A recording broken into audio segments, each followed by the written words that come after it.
way you would expect. It's been less than a week since Aaron Rodgers reportedly said he wanted out of Green Bay. The Packers front office insists their quarterback isn't going anywhere, but Rodgers himself has been whisper quiet until now. 12's All-Pro target Davante Adams tweeted, quote, "Gotta appreciate what you got while you got it."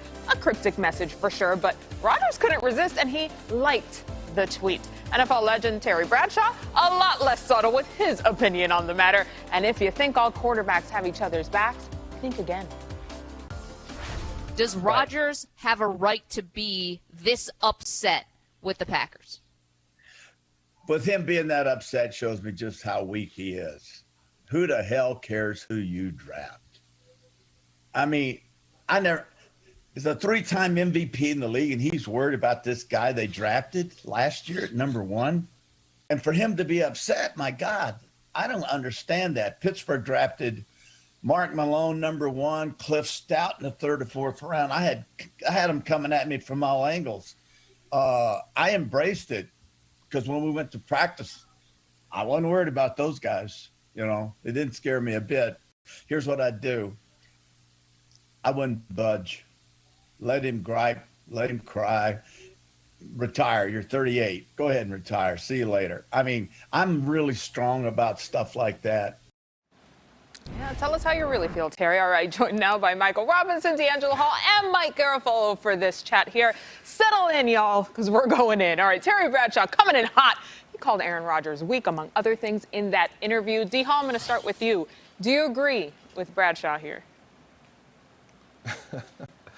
Hey, I love Terry Bradshaw for what he accomplished in the National Football League, winning 4 Super Bowls with those great Pittsburgh Steelers teams.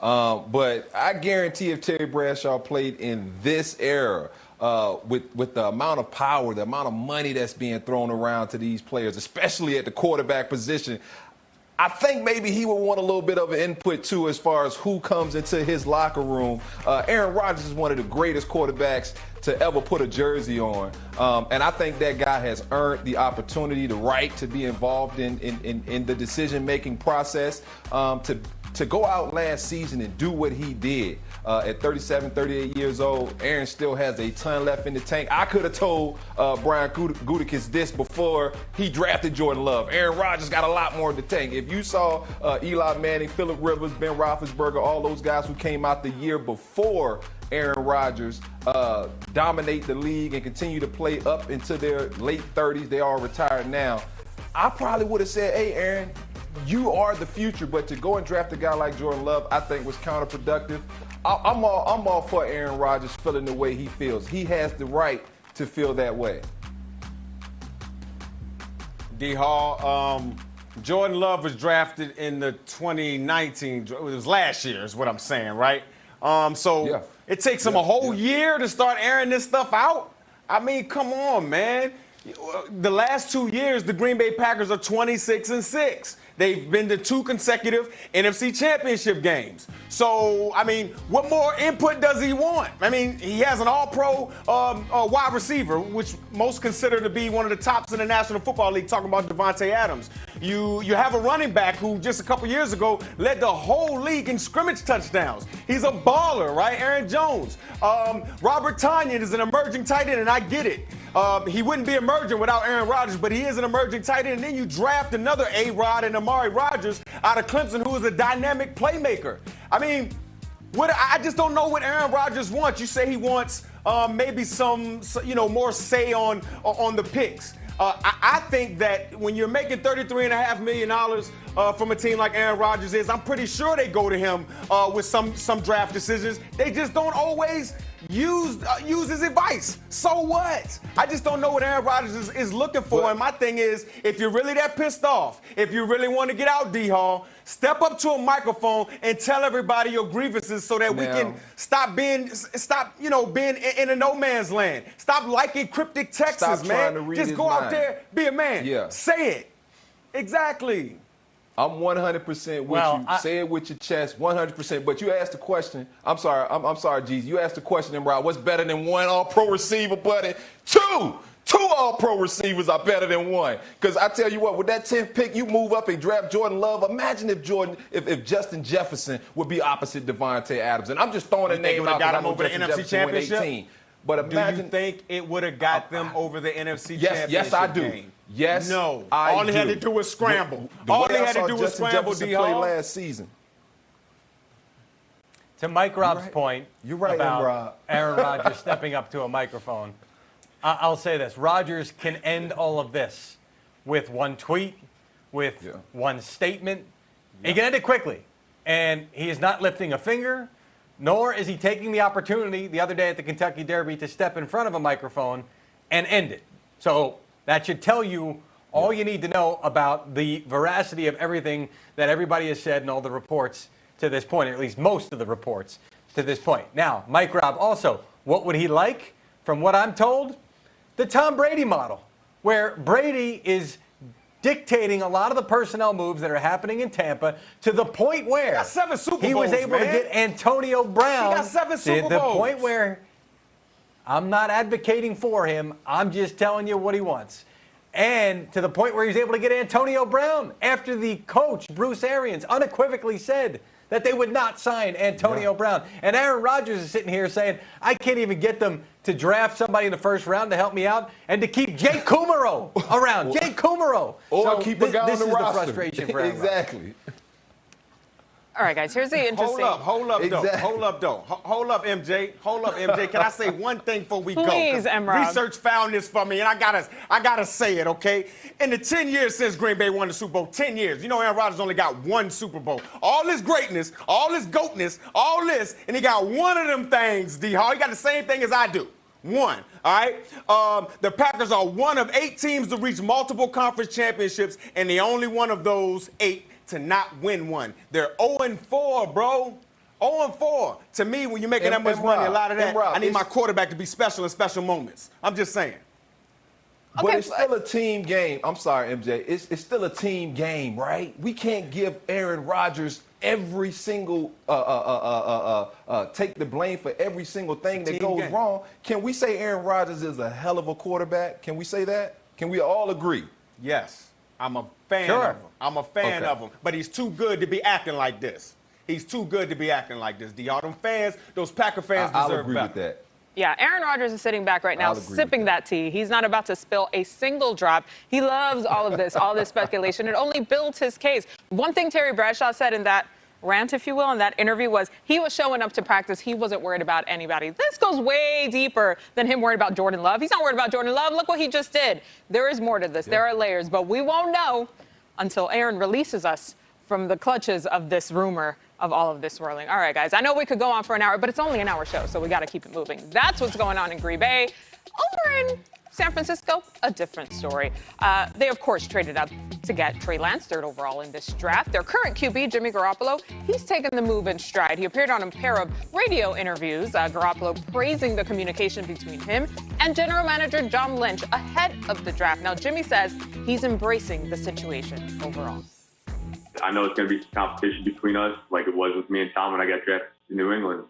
But, at the end of the day, all you could ask for is the opportunity. And so once they said you'll have the opportunity to start this year and, fight it out, I was all for it. I'm ready for the competition, and that's what we're here for. I try to use my own personal experiences and just what I went through, what helped me, what challenged me as a young player. And so, I'm going to try to use those tools that help me and, try to help Trey out. It's hard to come into this league. I know how it was coming from FCS school to the NFL. It's a bit of an adjustment, the speed, whatever you want to call it. It's just different. So whatever I can do to help him, I'll be more than happy. Okay, so here is the question, gentlemen. Are you buying Jimmy Garoppolo's approach here? I'm going to let you guys answer before I share my experience in San Francisco. D-Hall, start us off here. Can this mentorship between Jimmy G and Trey Lance work?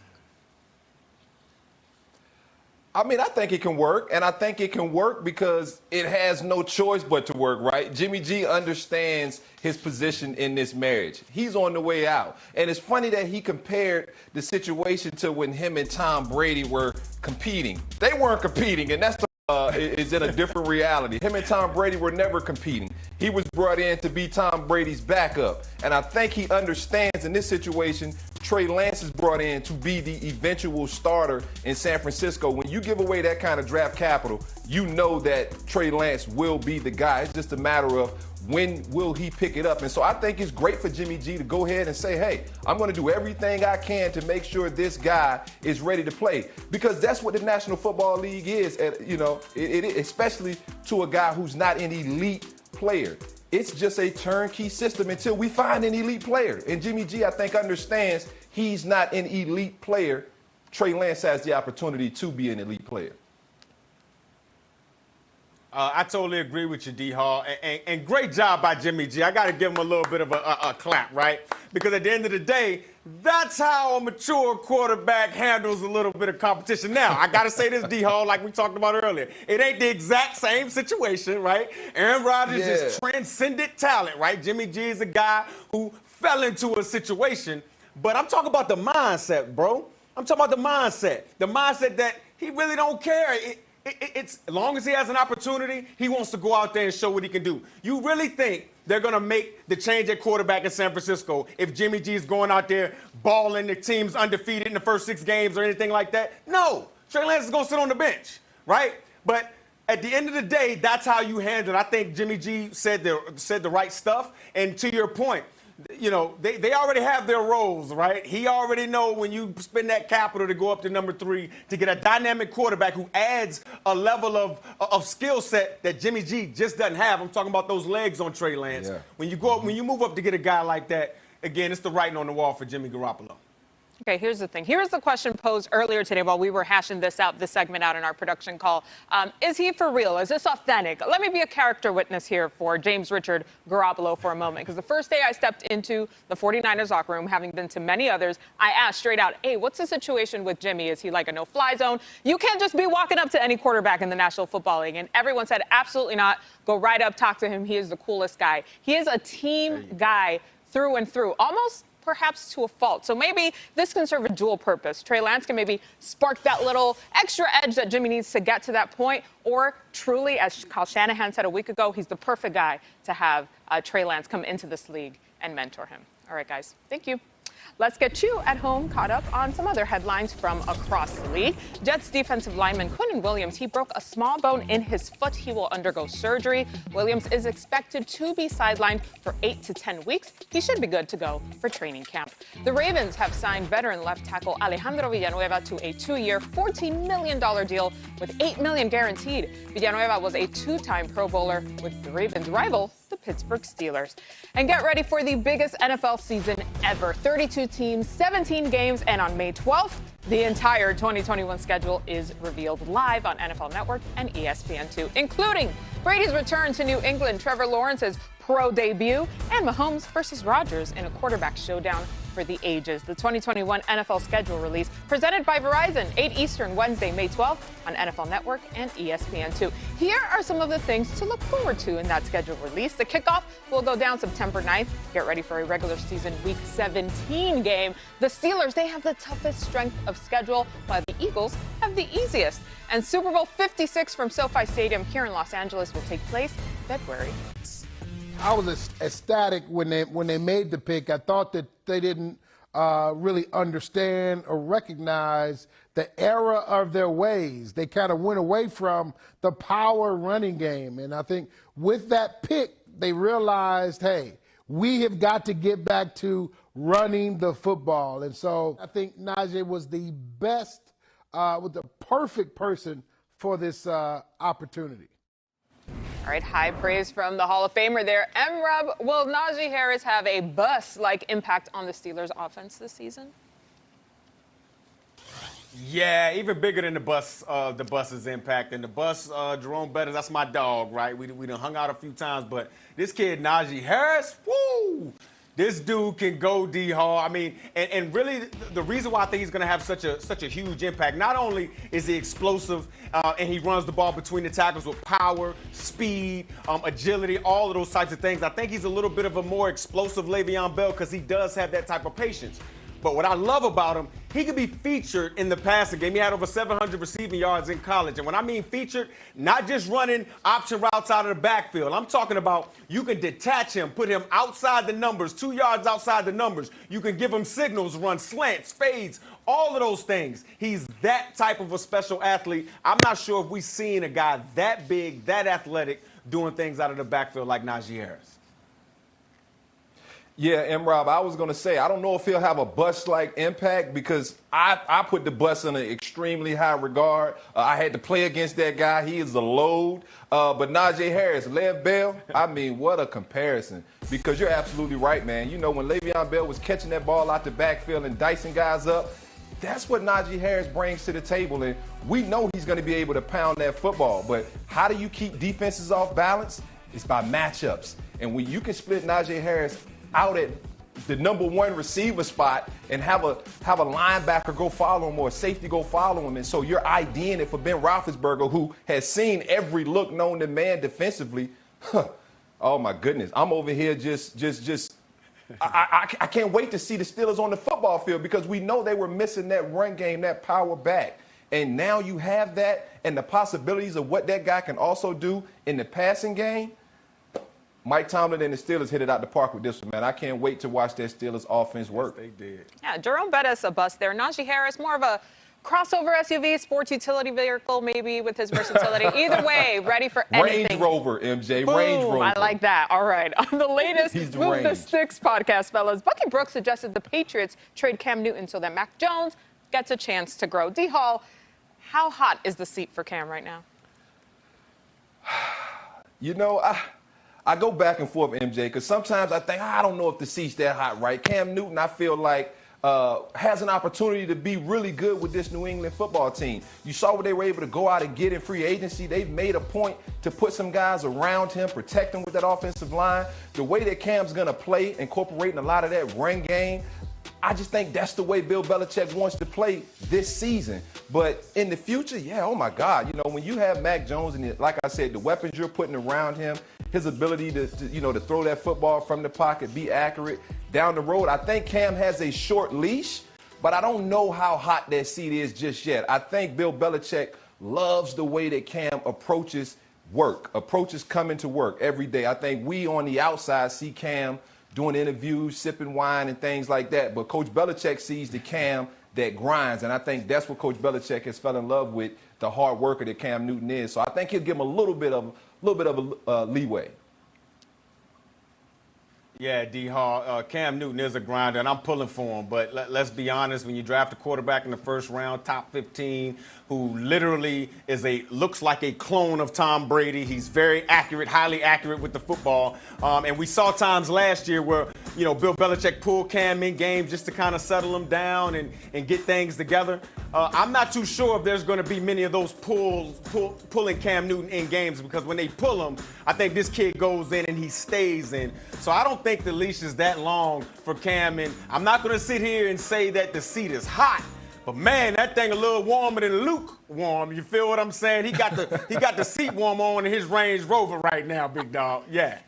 I love a seat warmer. But here's the 2020 numbers here for Cam. 8 touchdowns to 10 interceptions. He did have passing ones, though. 12 rushing TDs. But listen, anywhere you slice it, there's no way Bill Belichick is happy with those numbers, period. That's just not the way he operates. So let's see how hot that seat warmer is going to get. I've really seen a complete commitment to just reprioritizing what defense means to them. We saw that with the departures of Mike Nolan and Jim Tomsula and bringing in Dan Quinn. And to your point, it does feel like Quinn's going to have a lot to work with, albeit some young guys and a lot of raw guys. But these are guys that you feel like Quinn had a lot of say in, specifically when you look at the corners. He likes those tall, big corners.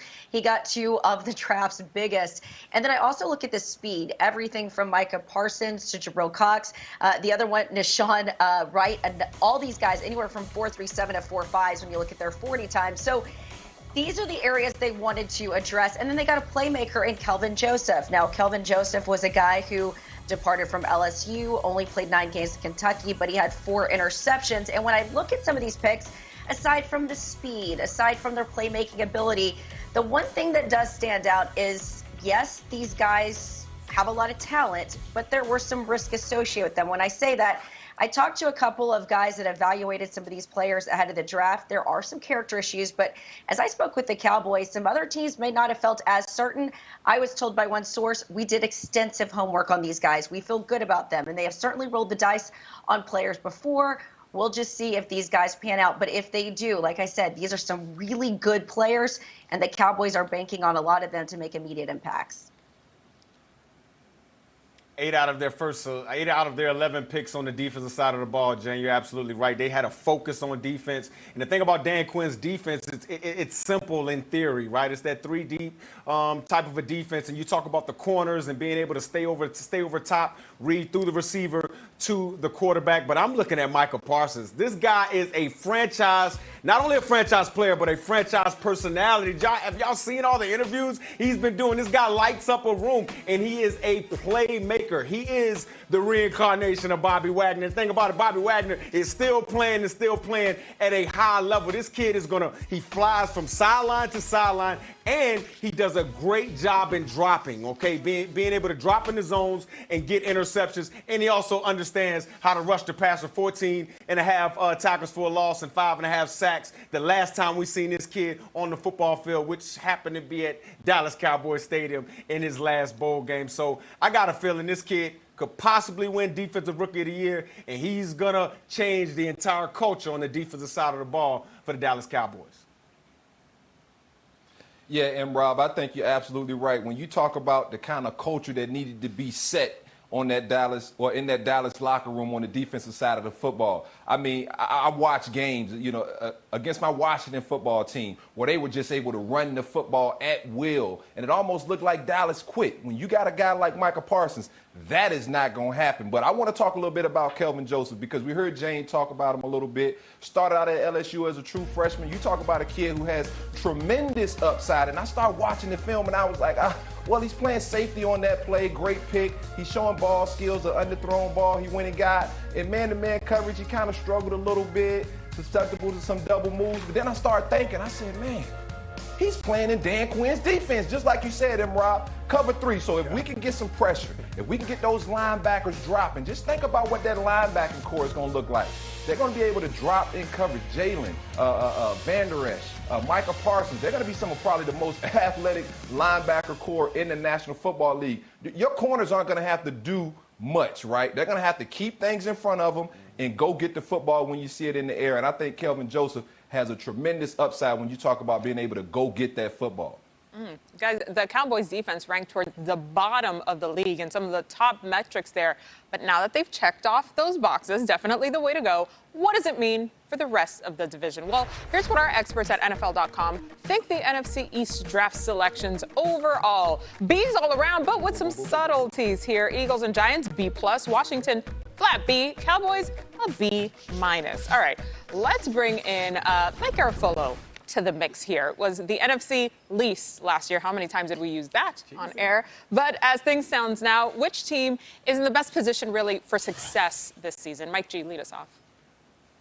Well, I'll say just off of this draft, the Eagles draft is getting high marks, not just from our folks, but really all around the league. And a lot of people are rating them as really the best draft of anybody. And that's because Devontae Smith starts it off. His playmaking ability, a guy that defenses had to account for. Even when Alabama had everybody on the field at the same time, the Eagles looked at the film and said, defenses are focused on Smith. That's the kind of guy we need on our offense for Jalen Hurts. Then it continued with Landon Dickerson in round 2. A lot of people love this one. Now, it's an injury concern. He's got a couple of surgeries, including an ACL that he's coming off of. But O-line evaluators, including our own Brian Baldinger, love Landon Dickerson and the upside there. And then you get into the 3rd round, and that's where the fist bumps got awkward with senior personnel guy Tom Donahoe, not really enthusiastic. Howie Roseman on the air today in WIP in Philadelphia saying that it was because Donahoe wanted Aleem McNeil, who went at 72, but the Eagles traded from 70 to 73 and picked up Milton Williams there. Yes, it was at 73. Listen, not everybody's going to agree on every pick, and that's why there was a little awkward fist bump there. Eagles excited about Milton Williams, though. Hey, I mean, I still think it's Washington, right? When you think about the defending division champs, you came into this draft, people wanting you to go get a quarterback, right? But Washington didn't want to spend that kind of draft capital to go move up and try to get a quarterback. And who did they get? Probably one of the most athletic middle linebackers, the area of need that they needed. Yes, he's a little bit inexperienced, but when you're playing with a bunch of first-rounders on the front that can disrupt, rush the passer, clog up holes to clear things up for you, all you really need is an athletic guy at that position who can go make plays and go fill holes. You saw this Washington team, especially on the defensive side, really say that we want some speed, and they went out and got some speed. Jamin Davis, I think, is one of the fastest, most athletic linebackers in this draft, probably right behind Micah Parsons.